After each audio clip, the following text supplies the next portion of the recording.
sind in der Weißen, die Salzburger Weißbierbrauerei und zudem gleich die Österreichs älteste Weißbierbrauerei.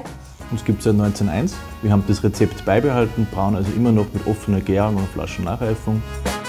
Wir machen nur Weißbier und für das sind wir berühmt. Und andere in Salzburg haben ihr Steckenpferd mit zum Beispiel Pils oder Märzenbier. Und so haben wir eigentlich eine tolle Biervielfalt in Salzburg auf sehr dichtem Raum. Und das macht die Salzburger Bierkultur aus.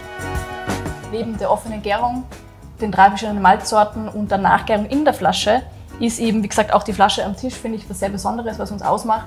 Eben der Plop. Und dann wissen wir, okay, das Bier schmeckt nicht nur, sondern es hat auch die spritzige Rezenz, die es haben soll. Wie vorher erwähnt, wir haben eine offene Gärung und allein das gibt dem Bier schon ein besonderes Aroma.